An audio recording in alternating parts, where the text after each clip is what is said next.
many publications including Art Forum, The Guardian, Aperture, Photograph, and W. He's an associate professor in the Graduate Fine Arts Department at the California College of the Arts, an adjunct professor. Oh, join us if you can.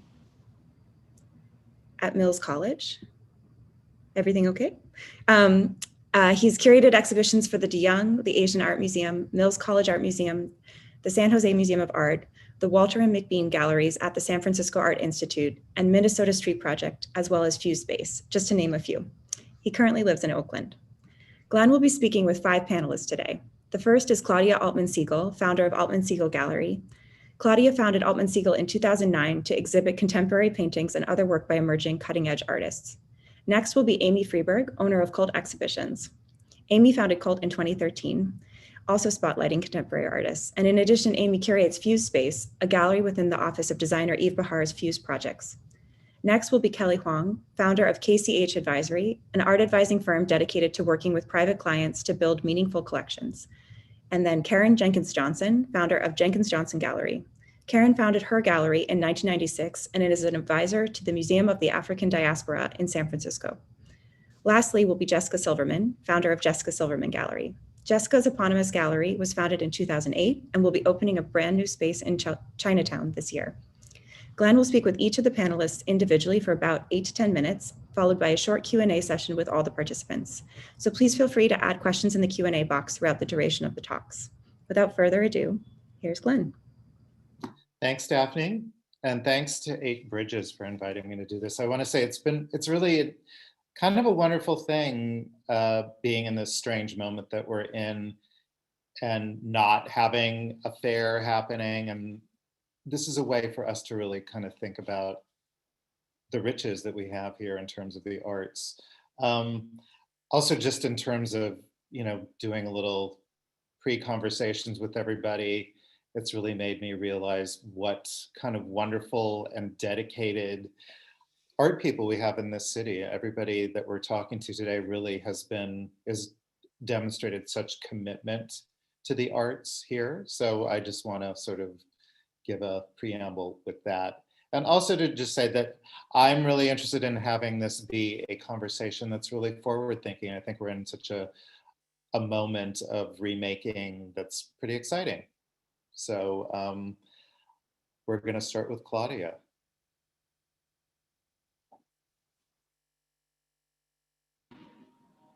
Hi, Glen.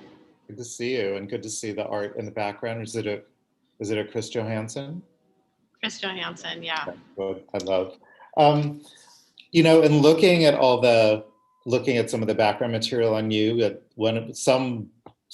somewhere it's stated that you opened your gallery on January 23rd in 2009. So literally, you just had like your 12-year anniversary. Yeah. So I'm curious to, being in this business in the Bay Area for 12 years, I'm just curious to, what's the kind of snapshot of the moment for you?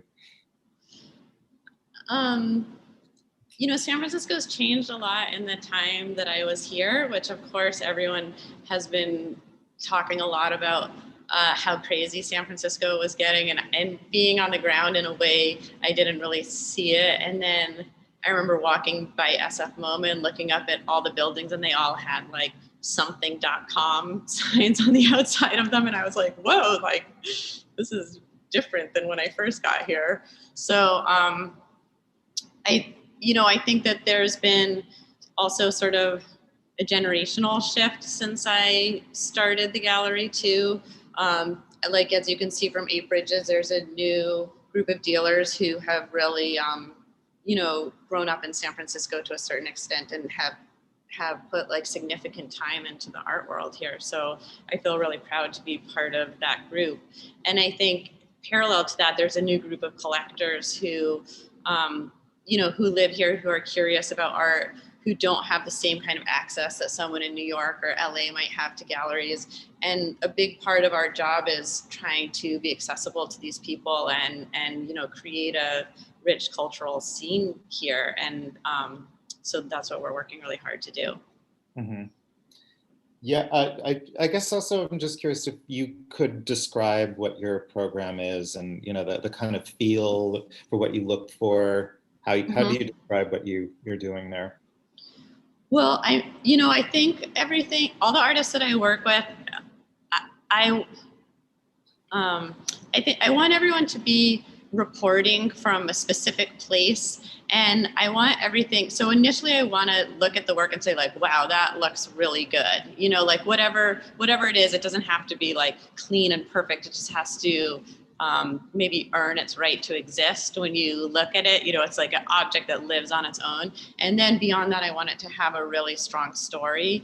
So the work in the gallery is all different. Like we do work with several painters, but it doesn't have to just be painting or just be photography. It's more that I think about the artists almost like reporters, that they are researching a specific area and they are sort of the most cutting edge voice within that area. So like, for example, we just started working with Lynn Hirschman-Leeson, who has been working in new media since literally the beginning of that, even as a category of art makers. So that's exciting. So she's really been on the cutting edge of that since the 60s. We also work with like Trevor Paglen, who's been studying surveillance for the last 15 years and is sort of on the cutting edge of thinking about surveillance. And the work that they make also happens to be beautiful, but the depth of their research is really, really strong and interesting also. Mm-hmm. Yeah, and I think, I always admire the way that you also work with some artists who are, not easy necessarily, sells, people who have a stronger conceptual bent or kind of non-object based work. So, I mean, it seems like a great balance of things. Another thing you mentioned to me, I mean, I think everybody in this group really has gone through a lot of evolution. So you mentioned that you also just had about a 4-year anniversary in a space at Minnesota Street, which I guess you were saying sort of dovetails with the elections in terms of just, the contemporariness of the gallery space. I don't know if there's something you want to say about what the artists are looking at. Well, it's interesting. So I moved to the new larger space at Minnesota Street Project in 2016, right after the last election. And we built this space out from scratch that I've been working on it for over a year. It's almost 2 years in the making before we got here. And then I had planned this big opening party, with caterers, and invited everyone. I thought we'd have a new woman president, I was going to open the new gallery and it was going to be so amazing. And then that's not what happened at all. So, but that being said, the gallery basically more than doubled in size 4 years ago. So it's been, I think we've done a pretty good job, but there's a lot of things about having bigger space that are kind of unanticipated, operating issues. Like, for example, I knew we would have a bigger space and the art would look really good in it, and it would like give an instant upgrade to the appearance of our shows. But then there's also like, when you have bigger space, you need more inventory, and then you need more staff to manage the inventory, and you need more people to like hang the shows and all of these things. So so the gallery has been like sort of growing and evolving very quickly, and a lot of it has to do with just the sort of actual space that we're in a way. What also has shifted during this time, since when we are having a harder time coming to literally see work, what's happened, I guess coming up with the title for what we're in the midst of, the COVID era. I don't know. Have you rethought anything or added things to your program during this time? I mean, yeah, definitely. I would say in April when we got shut down, it was a really stressful time of like, how are we going to pivot and figure out how to work both remotely and to continue to, serve the artists in the community in an interesting way. So one thing that we did, which I think most galleries also did, is we immediately set up an online viewing room, and we started trying to create really like robust presentations online so that people could see things remotely. But then when we could reopen, we reopened with Trevor Paglen at the end of June in the actual space, and we set up an online viewing room for that. But it also sort of opened up this idea of like, oh, well, we could show anything in the online viewing room, really. So we now have 2 shows going all the time. One, which is generally set up in one of the smaller galleries and then exists like primarily online with a lot of contextual material around it. And then we have the main space, you know, that's open to the public, that's like a in real life show. And so it just seemed like what we had to do at the moment to like get through this time, but actually it ended up like doubling our programming at the gallery, which it's been great, but it's definitely been, you know, all hands on deck kind of pivoting to get this material out there. Yeah, I mean, it is exciting to know that you probably can reach a lot more people this way. And I guess everybody is sort of looking at that. I guess one quick other thing, I know that it seems like this time frame is going pretty quickly, just what we can look forward to upcoming, what's up now, what's coming in the next few months. Well, we have Alex Olson up now in the gallery, and we're about to launch this afternoon a new show that Sarah Vanderbeek organized with Chelsea Spengeman around this organization that they just started called Soft Network. And it's an organization that's a co-op of primarily female artists working together to create space and share profits. And we're doing that project in collaboration with Rachel Comey. So she's the fashion designer. And so we're gonna have one iteration of it on our platform that will launch this afternoon. And then she'll have the second iteration of it on her website in a couple weeks or maybe a month. And then on Friday, we're gonna have a panel discussion with all of us talking about networking in this time and women's networked bodies, basically. Right. And any other exhibitions? Yeah, so then, well, of course, we have a lot of them planned, yeah. Then we have Zaroui Abdalian coming up, and then along with Zaroui will be a group show curated by McIntyre Parker and KRM Mooney that's coming together right now. And then Liam Everett will have the main space in May, and Trevor Paglen will have a small online show in the back room. Great. We're finding out how quickly 10 minutes can go. So I know. Go on to the next, but we'll talk more at the end. Okay, thanks, Glen. Quick download. And yeah, next is Aimee. Hi. Oh, you're muted. Hi again. Hello. Good to see you. Good to see you. Sun in the background. Yeah, I'm excited to catch up a little bit more in terms of just thinking about the history of your space. I think one of the things that's a kind of recurring theme again is the evolution. But I've always been curious about the beginnings of your space and the name. So I wonder if you could just sort of talk to us about how you started.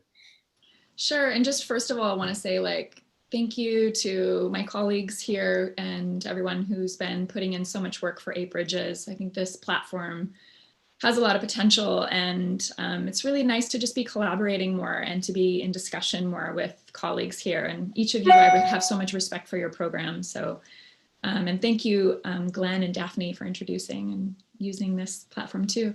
So yeah, the history of Cult. We, the gallery, the full name, which sometimes it gets cut off and shortened, but Cult Aimee Friberg Exhibitions. And when I was thinking about the word cult as an interesting launching place, a way to think about an ideology, and as a dealer, as a gallerist who has interest in kind of creating community and creating a space where people feel welcome and people feel known and people feel like the space is warm and inviting to be in, and also that the program is not just about physical space, but about relationships, which of course all of our businesses are about relationships.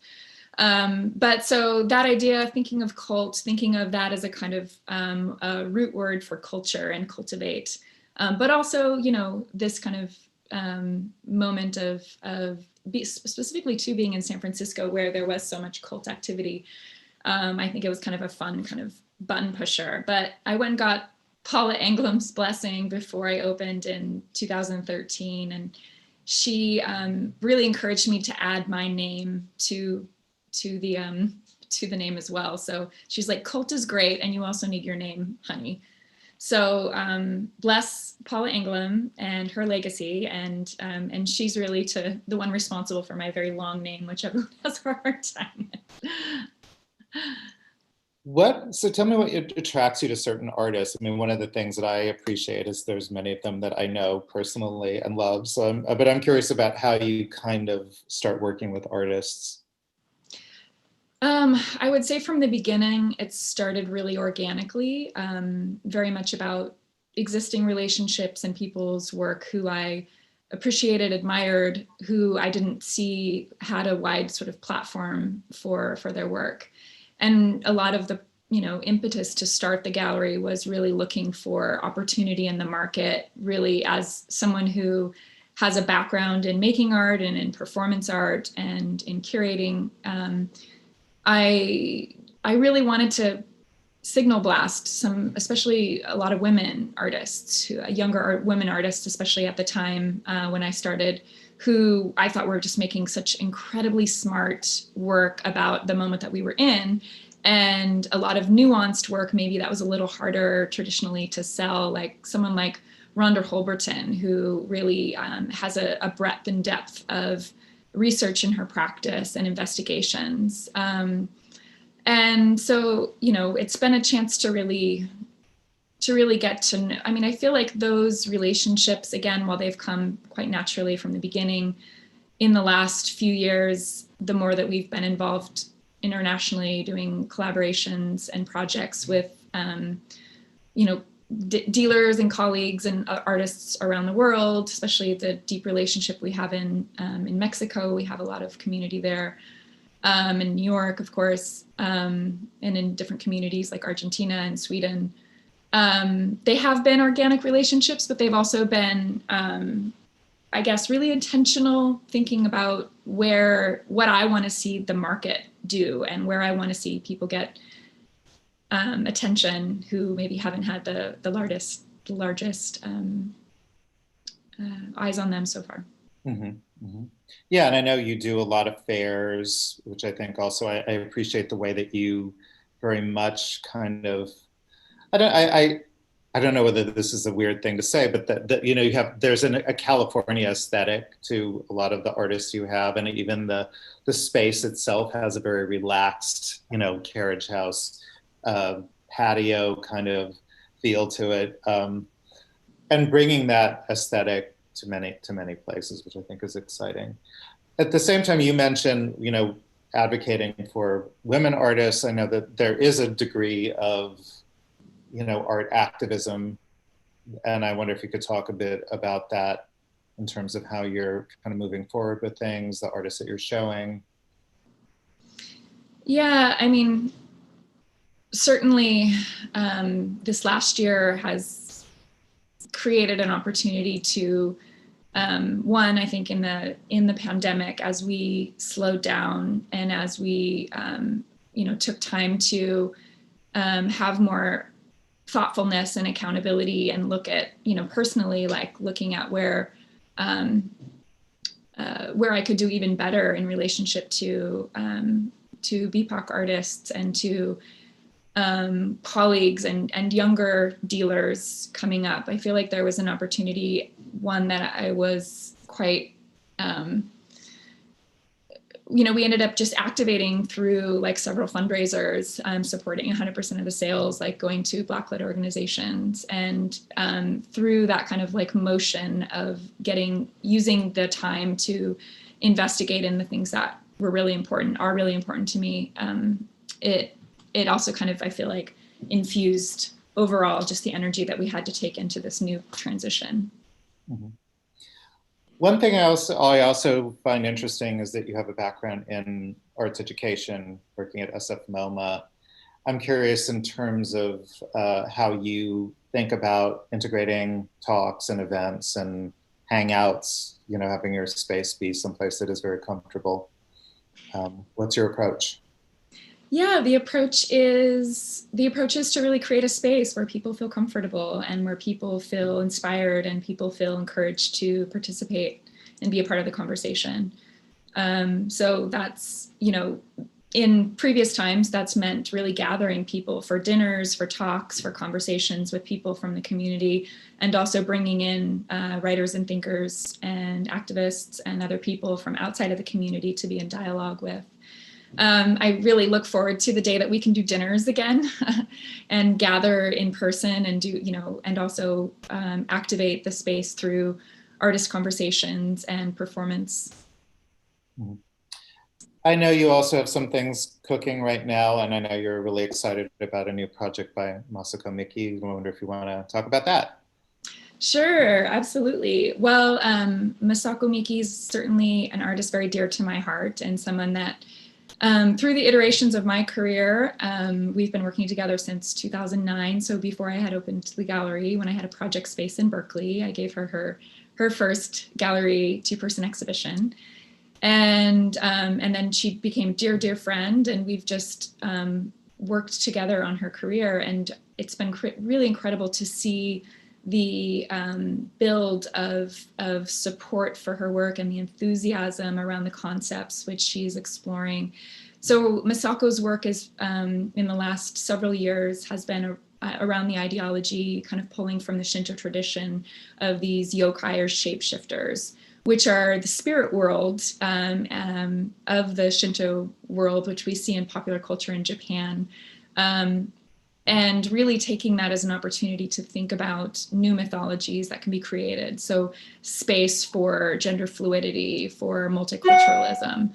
And so these, you know, Masako's work takes very particular form of sculpture and watercolors, but these yokai, she makes these sculpture, which she did a Berkeley Art Museum show in 2019, where they were these life-size, hand-felted, larger-than-life, bright color, beautiful sculptures. And now she's translated that work into another form. So rather, the shapeshifters have shapeshifted, and they're this nine bronze sculptures will be launched this spring in a public commission that will be, we're still kind of waiting exactly what the date it will be open to the public. Of course, there's been some delay with COVID, but we're very, very excited for the public to be able to touch and move in the work, and that'll be down in Mission Bay. And we've got her third solo exhibition timed around the same time of that launch, so hopefully April. And yeah, and actually we're doing a conversation with Dr. Natasha Boaz and Masako Mikki. That'll be a studio visit and sneak peek into some of the images of that work as it develops on Thursday at 4 p.m. And just quickly, and we got to move on, but you're also celebrating your 7th anniversary and have an exhibition coming up around that. Maybe you can tell us the details quickly. The gallery turned 7 this winter, and through the kind of all of the changes and things that were happening, I was thinking a lot about transitions and thinking about the past and the future, which led me to think of Janus, the Roman god who proceeds over transitions and has a head facing to the past and a head to the future. So our 7-year anniversary, we'll be taking that theme around Janus, and we'll be working with artists both from the last 7 years of the gallery and also looking forward to the next 7. Mm-hmm. And that will be fused. Fused, yeah. Okay, yeah, again, this time goes quickly, so we'll talk more at the end. Thank you. Thank you. And next is Kelly. Kelly. Hi, Glen. Hi. Good to see you. Good to see you. I just have to always say, one of the things that I feel you have such a kind of passionate and positive view of the arts. There's just a lot of, and I just want to say how much I appreciate your generosity in terms of, you know, bringing my students to talk to you and stuff like that. So to kind of, you know, put that up at the front. saying that, Glenn. I'm always, the joy of being part of the art world here in San Francisco, which I know we're going to talk about a little bit, is that we are a really close-knit community, and there are so many people here who do just want to give back and be able to build what is a really rich community of students, artists, curators, everyone. So thank you. Sure. So you're starting a new, or you've started a new consultancy, and I think that there may be a lot of misconceptions or, misunderstandings about what that means. So I thought it would be great for you to tell us, what do you do? First question. There are many approaches to art advising, so I'll talk about mine. On the most basic level of services provided are strategy development, art education, personalized recommendations on acquisitions, deaccessions, curatorial advice, installation planning, and collections management, all practical and important things. But I think more interestingly maybe is talking about my own approach and philosophy. For me, contemporary art's my passion. It's because of how I've seen it enrich my own life. I believe art's a conduit for conversations about everything from aesthetics to politics, social justice, philosophy. Having art in the home creates space for interesting and important conversations to happen with family and friends that can enrich each of our lives. And that's really where my passion lies. Part of the joy of collecting for me is the experience of seeing art in person and the conversations that come with that, whether it's at a biennial or a museum, gallery, or an art fair. Leading clients on that journey of new experiences and conversations is at the core of what I have to offer. And I think it helps expand and define what interests my clients inside and outside of the art world. So the clients I really enjoy working with the most are the ones who are really aligned with me in that vision for a desire for deeper engagement. A lot of times these relationships begin very simply with, I have a new house and I have a lot of white walls, please help me. But I think the clients that I work with don't want to just decorate. They really want to make choices that feel more meaningful to them, that feel meaningful to their families, that they're making smarter financial decisions too. I think the art world is not easy to navigate because galleries are doing their best to place works well with good patrons of the arts. And it's not easy to access great art as a result if you're new to it. And the value of art is hard to capture, both from an investment standpoint and also intrinsically, like how do you define what that is? And so I bring my unique background. My roots are really in curatorial practice and then art advising. And then in the past couple of years, I was the director of Gagosian Gallery here in San Francisco. So my clients can feel confident that whatever I put in front of them has already been carefully considered on both a practical level and from that sort of values, ideas, and aesthetic level as well, but that's uniquely tailored to them. Now, I know you would work with people all over, though you are based here, and I'm curious if you could say something about what are the unique conditions or the value of being here. What do we offer in the Bay Area? So most of the clients I'm working with currently are based here in the peninsula. I have one client in Asia, and I'm just starting conversations with other potential clients now. San Francisco, I think, is a great place to be collecting art. It's a small, tight-knit community, like I said before, and all of the gallerists I know here leave their egos at the door. And they exist here because they want to see support for contemporary art grow in this community. And you really feel that dedication, I think. And it's present in all of the panelists that we have today and tomorrow, and in so many of the gallerists that are participating in the platform this week. And I think that really happens through open dialogue and this ask anything attitude that the gallerists have that I find really refreshing. As a result, I think clients can really grow with the galleries here. You have galleries in the Bay Area representing young emerging Bay Area artists, as well as galleries representing established artists. And I think at the core of our scene are galleries with really rigorous programs that represent young and mid-career artists whose works are recognized internationally. We are so lucky to have this sort of breadth and diversity of galleries in our community. But of course, as an advisor, I'm looking at art from galleries worldwide, and I buy from a diverse range of those types of galleries. In the current climate, that means doing a fair share of buying from JPEGs, which is a great thing that we're able to do at this point with the ways that galleries have been able to quickly pivot during COVID.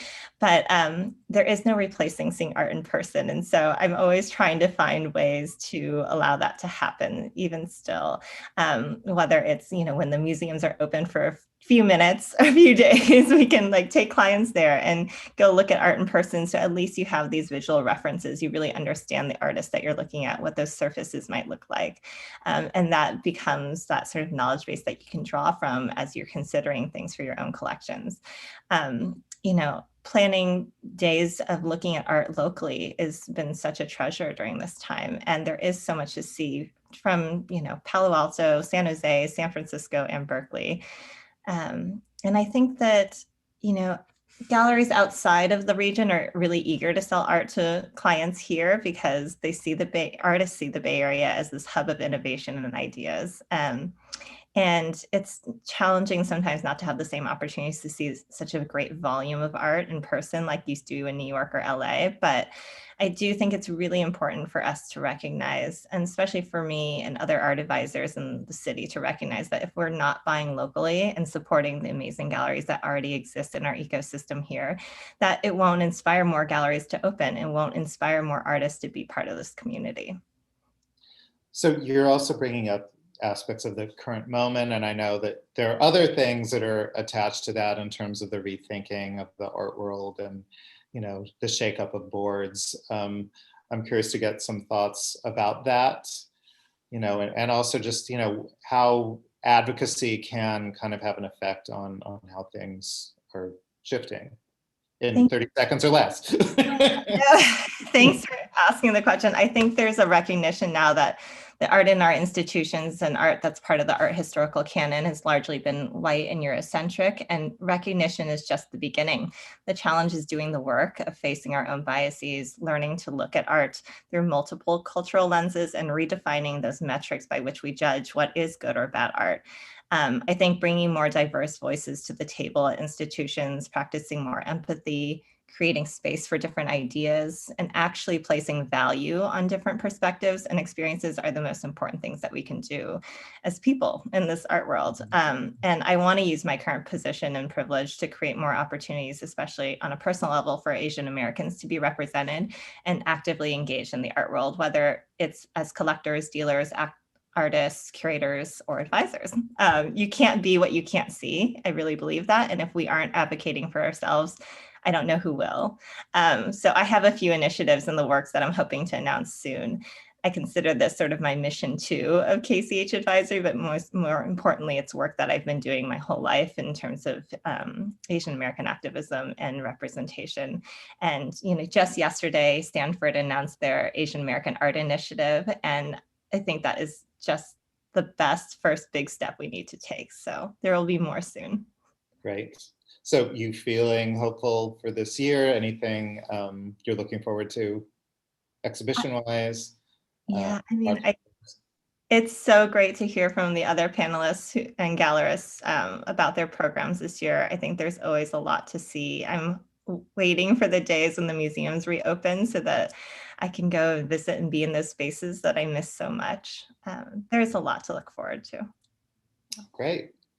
That's good. Yeah, I think that's a great place to end on our quick initial time. So thank you. Thanks, Glenn. Yeah. Next up is Karen. Hey. Hi, how are you?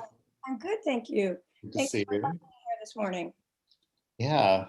So you've been at this probably longer than, you've been at this for 25 years, right? I've had my own gallery for 24 years. I've been in the art world for 3 decades. Okay, so I guess, can you give us a snapshot of where you're at right now and being a gallery with 2 spaces, which I think is just so admirable and busy making? Well, thank you. Currently, my objective is to expand the canon of contemporary artists, especially African-American artists. I feel that that is a gap in the art canon. We promote artists across all disciplines, but the last few years we've been focusing on the African diaspora. So we promote artists from different generations, across generations, and try to also develop curators and help build the collections of people of color. Part of what's happened because of generational wealth, Black collectors haven't been able to collect our artists. And so it is my mission to help rectify that. And it's going nicely. I've been following and helping to build the Black collectors collections for quite a few years, and it's really refreshing to see them grow and build. Another thing that we do is we have a project space in Brooklyn, across from Prospect Park, just about 15 minutes from the Brooklyn Museum. It's called Jenkins Johnson Projects. We enhance the culture of the local community. We encourage collaboration. We provide a space for active dialogue. We have guest curators that come in, primarily curators of color, come in, and they have an 8-week program. They do things from artist talks, walkthroughs. We also have writers come in and write about the exhibition, Black writers. So we're helping to build the resumes of curators of color so that they can go out in the mainstream world and have experience, so they can hopefully get invited to be in mainstream museums. Some of our curators, Antoine Sargent just was added to Gagosian as a director. We've had past curators, Derek Adams, Hank Willis Thomas, Zanelli Mahali. So that's what we're about. Yeah, I think that aspect is super exciting, and I appreciate also the way that you include a lot of conversation. I know you have a whole program that I think was developed or kind of came to fruition during this last year of lockdown. Yes, and right after lockdown in April, we started conversations on culture. When the lockdown first happened, it was a weekly webinar featuring artists, curators, and collectors on current artwork topics. To date, we've had 21 of them. We've had people such as conversations with museum board members, Brooklyn Museum, the Perez Art Museum, the Art Institute of Chicago, and the Studio Museum come together and talk about what it is like to be on these mainstream museums and how people might be able to get on a board, what it's like to be on a board. We've spoken directly with artists and about their careers and their process. And we've also had older generational artists come in, such as Jay and Wadsworth Jarrell, and be in conversation with Rachel Thuring of the Museum of Fine Arts Boston. So we're building awareness. So going in, and we tried to figure out how can we build awareness when people weren't going to the galleries. And this is something that we will be continuing on into the future. Do you view there as being distinctions in terms of how you operate your program in San Francisco at Minnesota Street Project and then in Brooklyn, different things happening in each of them? Are they kind of, and I know you view the project as international, being in a lot of fairs, but do the locations have a specific meaning for you in terms of what you can do in each place? Well, quite candidly, yes. The Brooklyn project space is very, very exciting. It's fun, it's fresh, it's hip. It's been written about in the New York Times. It's been written about in Art Forum. It's on the East Coast, I would say it's very, very receptive. We get a huge reception from collectors and curators with our project space there. We have, it's featured on, like I said, artists of the diaspora and curators, interesting curators coming in. So that brings attention. And out here in San Francisco is very, very conservative. So conservative, and it's lagging behind, in my opinion, in the support of Black artists. And so that in itself leads to, in my opinion, is a hurdle.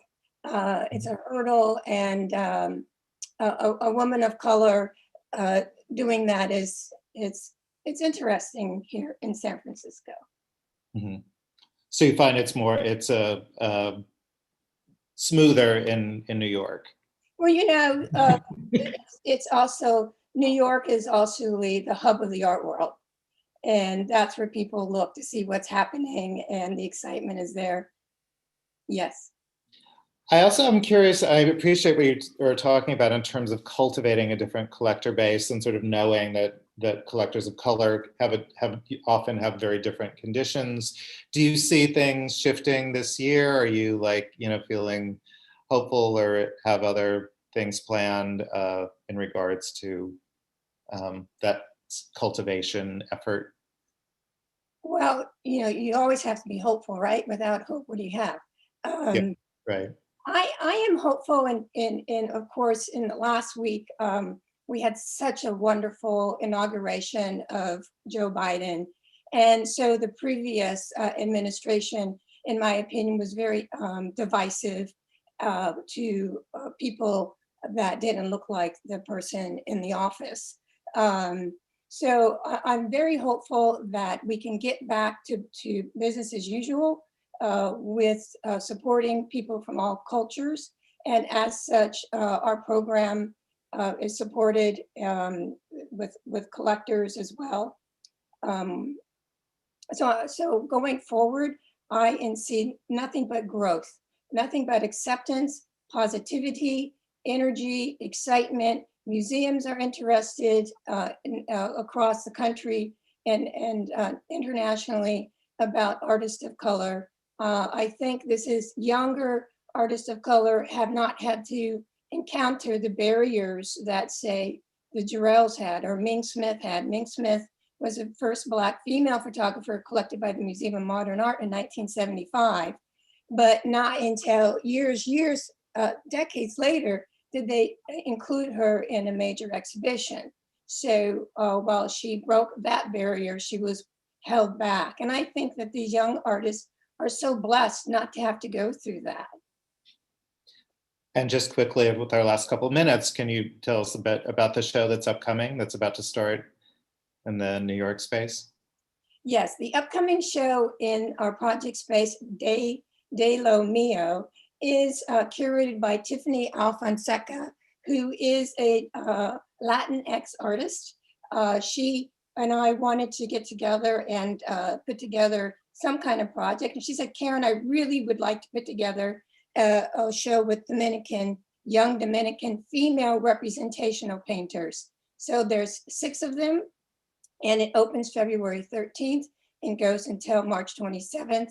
Cesar Garcia Alvarez is writing the catalog essay, and he will be in conversation with the girls on our Conversations on Culture on Friday, February 12th. It's really exciting. It's really fun to see these young powerhouse 20-somethings get together. It's going to be interesting to see what they do in the next decade. Great. Yeah, the work looks great there too. Okay, I think that's, again, I'm like 10 minutes goes so quickly, but we'll talk more at the end. Thank you. And now, last but not least, Jessica Silverman. Hi. Hey, Glenn. Good to see you. Good to see you too. In approaching this, I realized that, I knew you when you started your first space in that little basement in Dog Patch. I don't think that anyone even knows that that was my first space. I know. Except you. But now you're on to your 4th space. I think that's the exciting thing for us to talk about today. Opening a new space this spring. And I'm wondering if you could talk about what that is and this being a space that you could create a bit more from the ground up. I mean, it's in an existing space, but you're in it right now. I am in it right now. I'm actually in our new viewing room at the moment. So thank you for having me. It's always a pleasure to speak with you, Glenn. So I actually signed a lease in January without knowing that COVID was about to hit. And we basically moved out of our old space on Ellis Street in March, and commenced building this space in February with the thought that we would be moving in the summer. Obviously that hasn't happened, but it's given us, in a way, the time to really make the design decisions that were incredibly important to me, including my having my own office, us having a viewing room like we're in here. And so we're actually getting very close to reopening in March, I guess it'll be, in a few months. And I should say that we're in Chinatown. We're on Grant and California Street. And we will be reopening with Claire Rojas, which I'm very excited about.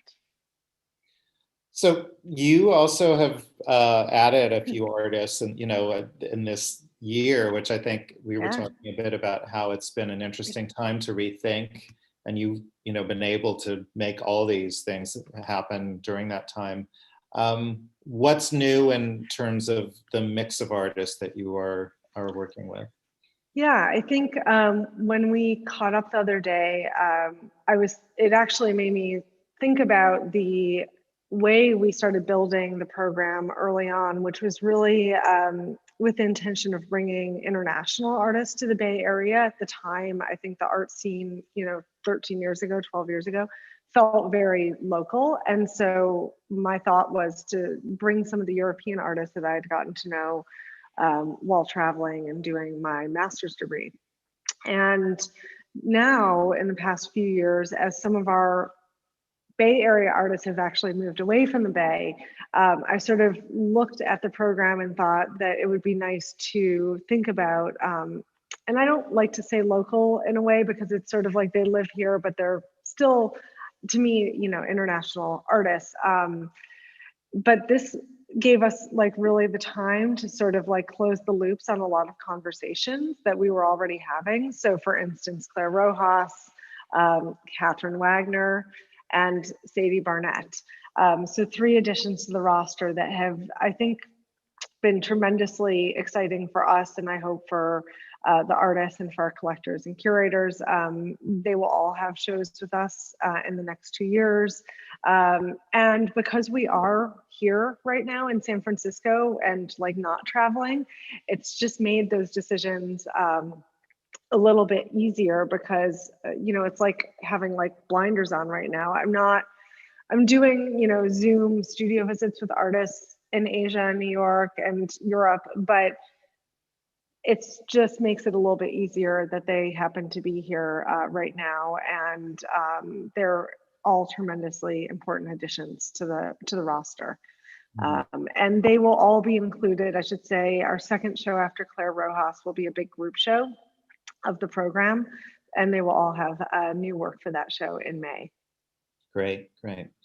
Also, just upcoming, I think it's interesting to think about you working with Judy Chicago, who obviously is a kind of very notable artist, and I'm curious to know how that began and what's coming up with your working with her.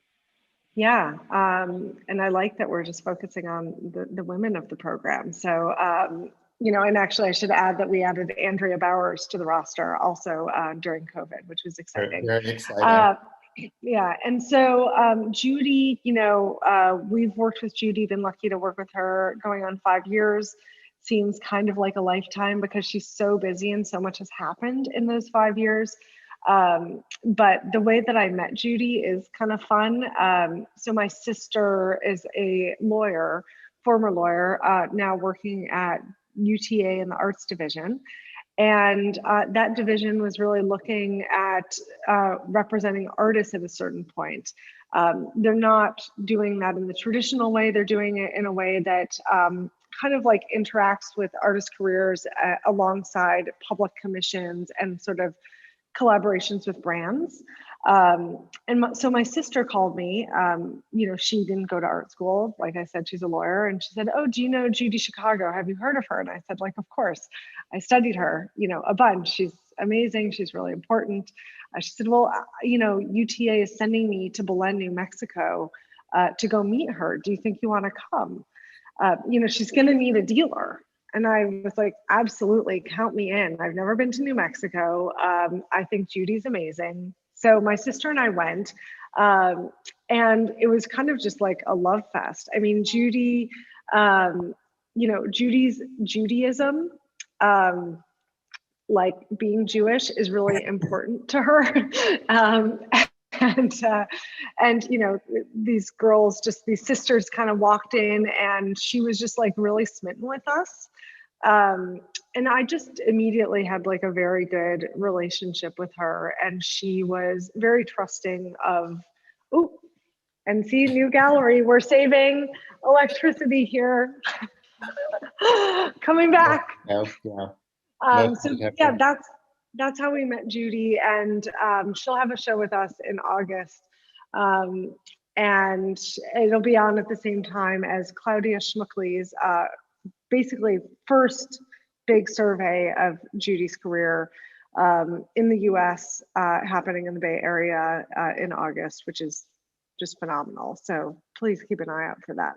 And is there a connection to the fact that you're here and that exhibition is happening here?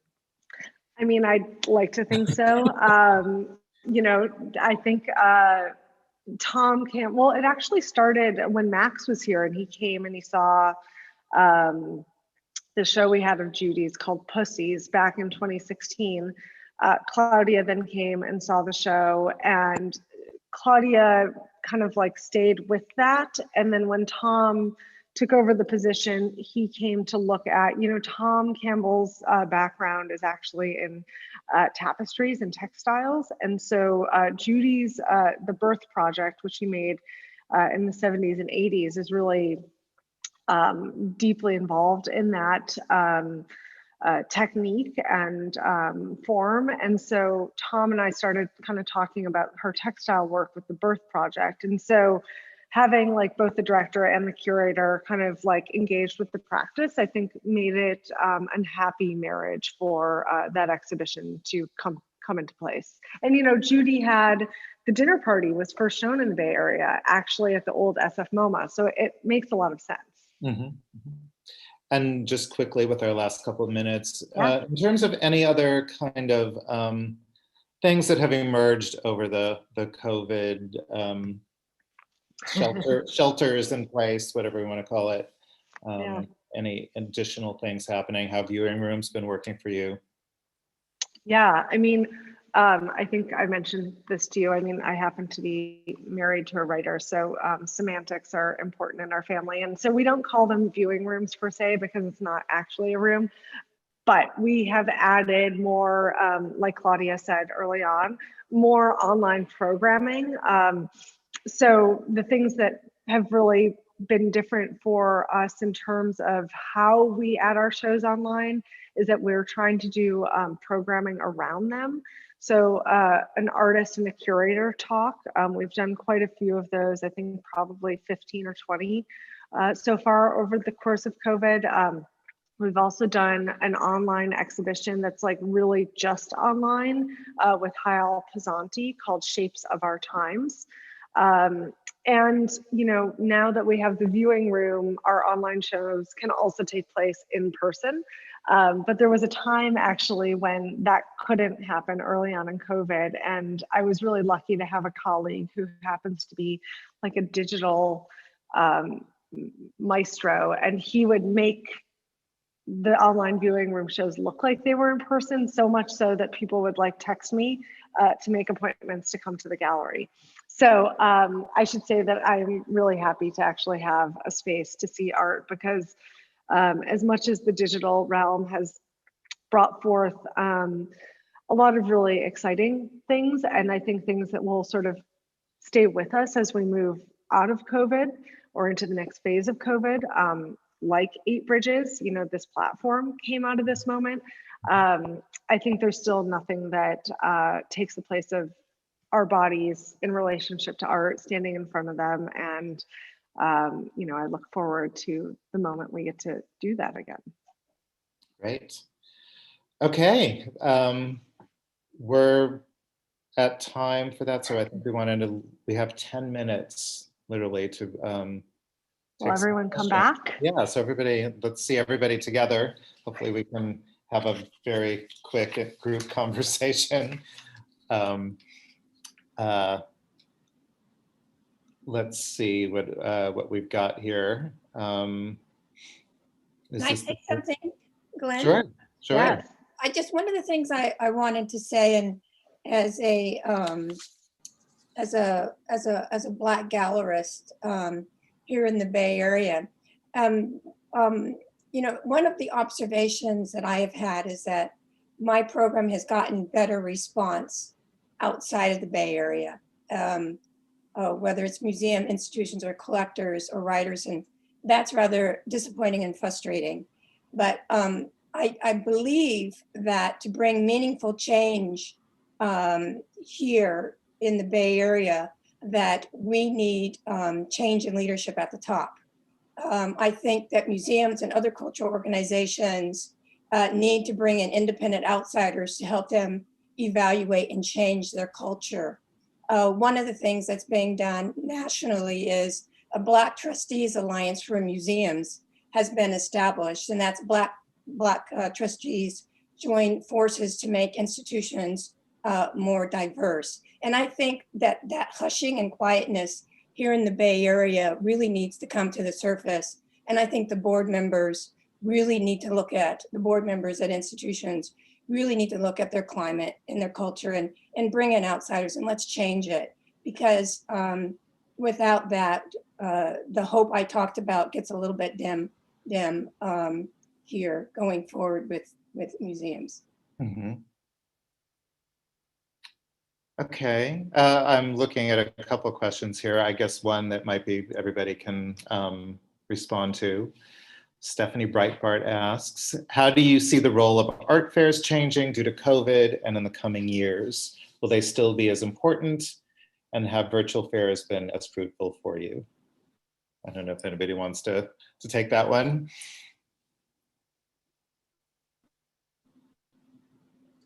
Claudia? Can I ask? I'm sorry, I want to just address what Karen said. I wanted to ask her a question about that. Karen, I fully agree with you. And I've just been thinking a lot about the patron model of museums and institutions and how they're supported privately by trustees. And I'm just wondering what we could do here to bring the Association of Black Trustees to be more active or cultivate that more in the Bay Area. I'm sorry, I don't, how could we bring the Association of Black Trustees? Well, Pamela Joyner is on that. I'm just wondering how we could help cultivate that here. Have conversations with your clients that are on the boards and ask them to please step up and or don't be quiet. It's been quiet. It's been so quiet here in the Bay Area. You can hear it a pin drop in those boardrooms as it relates to cultural diversity throughout from top to bottom. And that's how we start, is one-on-one conversations with individuals. That's how we affect change, is through one-on-one conversations. And when you start doing that, you're starting to hold people, you start putting faces to these things, not just something that's ambiguous, but faces. And the Bay Area has this wonderful, rich diversity to it that's not being reflected in the institutions. So that's how we can start.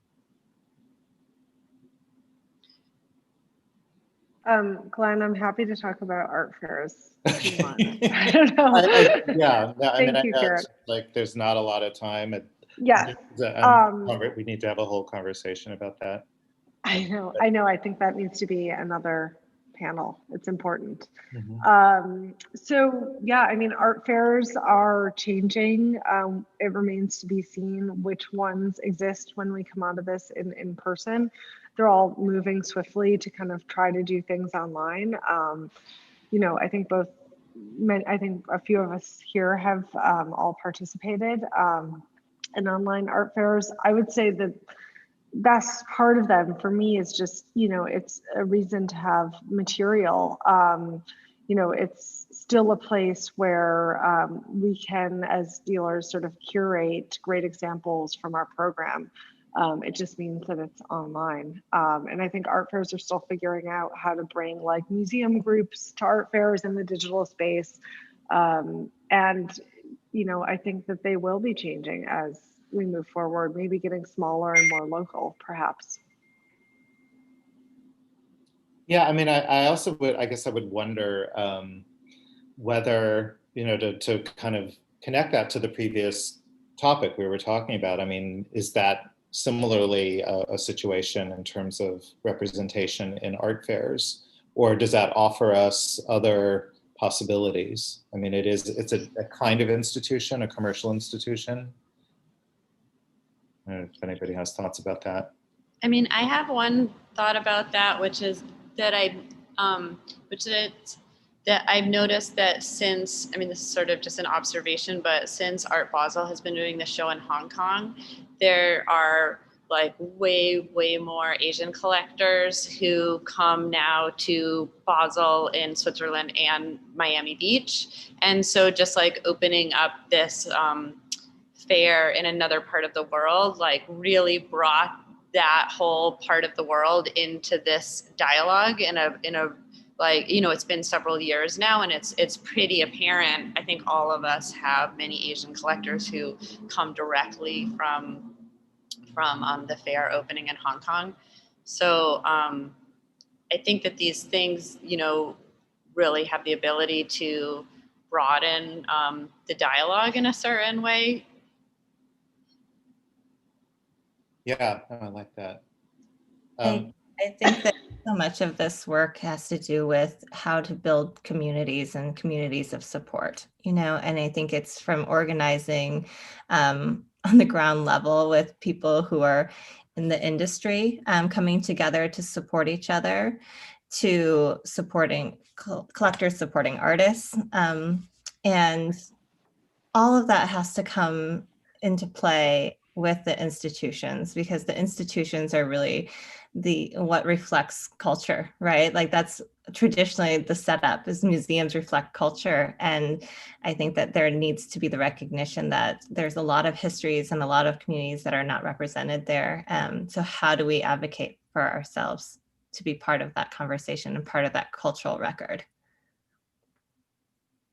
I agree, Kelly, absolutely. And also just want to say, Karen, thank you so much for your leadership and the work that you're doing. And I don't know that there's any easy answers. And I think that the answers are going to come through more conversations like this and us being vulnerable to have the discussion. And so I'm willing, and I would love to say, like, let's have this conversation. Let's have many more conversations offline and more conversations online about like what we can each do individually in our communities and to the gatekeepers, the ones that we know and have contact with and have influence with. I think Karen actually could be part of your program. We can do that. All right, we just have a minute or so, and maybe one question we can sort of deal with that might be a good closeout is, what does the Bay Area art scene have to offer that other art scenes around the US do not? Sorry, this keeps moving. Or rather, what makes the Bay Area art scene unique?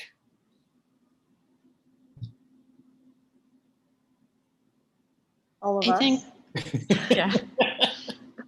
I mean, you know, everyone talks about art and tech all the time, and whether that's a real thing or a imagined thing and that sort of thing. But I think that there is, like, you know, a conversation in the sort of the nature of the conversations that we have here are frequently about technology just in our day-to-day life. Like, for example, we're all kind of pretty consistently beta testing different shopping apps, you know, like Instacart started here, like everything sort of starts here. And so we're all kind of testing these things before they come out in the rest of the country on a regular basis. And so I just think that that kind of forward thinking about like technology and breaking paradigms and thinking outside of the box. And I think that that kind of thing is just part of our culture.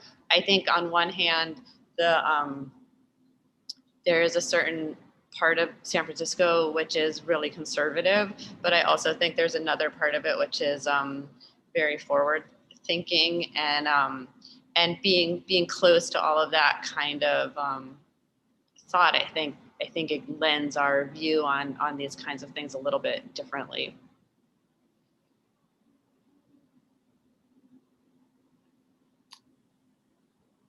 Anybody else? Well, one of the things that makes the Bay Area special, like I said, is its cultural diversity, but also too the size. The size is very manageable. The galleries know each other. You can go to the East Bay for certain flavor. You can go to San Francisco. You can go to Sonoma. You can go to Palo Alto, and it's all a wonderful, diverse. Culturally that way, and having Kelly, I'm so happy Kelly has her own space, and I think that will add and broaden the discussion as well. And people are not afraid to talk, so that separates us too.